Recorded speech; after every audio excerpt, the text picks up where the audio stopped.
ایک بڑی کوتاہی یہ ہوتی ہے کہ سونا موجود ہے لیکن پتہ نہیں مالک کون ہے، کون ہے مالک کون۔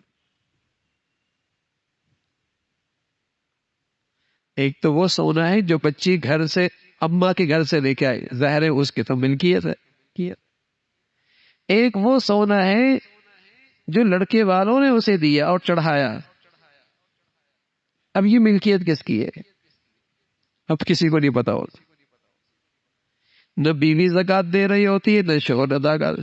پھر ایک وقت آتا لڑائی ہوتی ہے، وہ کہتا ہے میں مالک، وہ کہتا ہے میں مالک۔ جب تک زکات دینی ہے کوئی ضرورت محسوس نہیں کرتا کہ طے کر لیا جائے کہ مالک ہے کون۔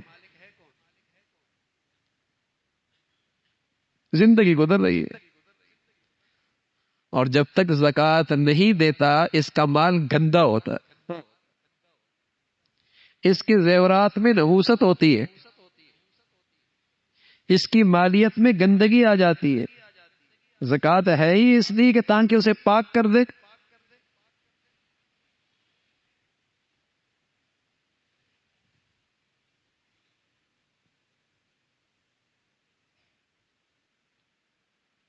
بربادی آئے گی، نقصان ہو جائے گا، الجھنوں میں پیسہ لگ جائے گا، ضائع ہو جائے گا، گندا جو ہے۔ زندگی گزر رہی ہوتی ہے، ملکیت پتہ نہیں ہوتی۔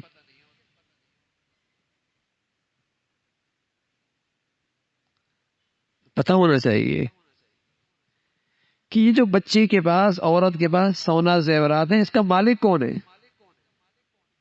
اگر وہ ملکیت بیوی کے پاس ہے تو زکات بیوی پہ فرض ہے،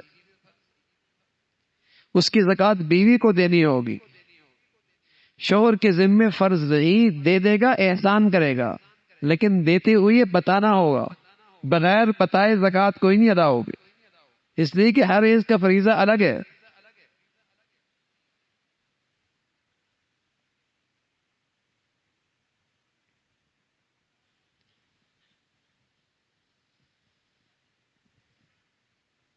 اور اگر وہ ملکیت شوہر کی ہے، جتنا سونا شوہر کی ملکیت میں ہے تو وہ زکات دے گا اس،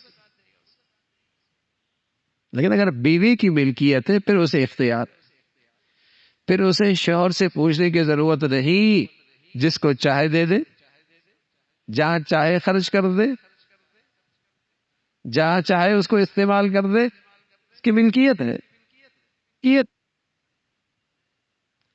اور اپنی ملکیت میں اسے یہ حق حاصل۔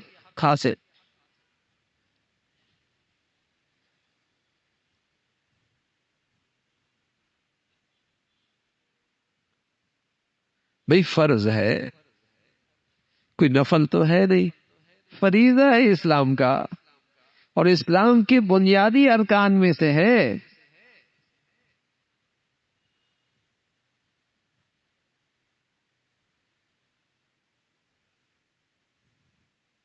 کافر نے فرمایا زکات ادا نہیں کرتا، مشرک نماز نہیں پڑھتا، مسلمان تو زکات بھی دیتا ہے، نماز بھی پڑھتا ہے۔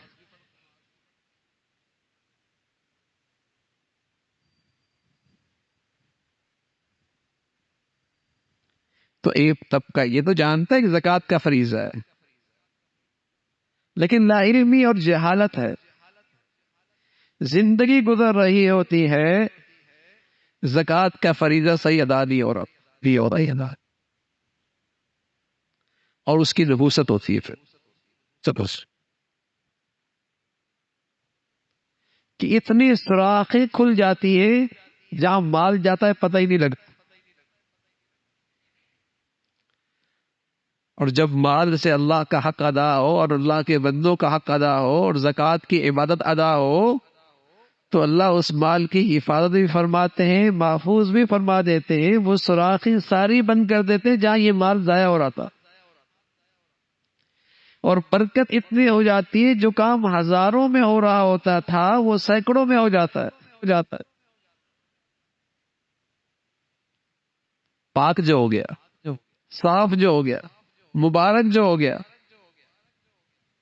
اس میں سے اللہ کا حق جو ادا ہو گیا،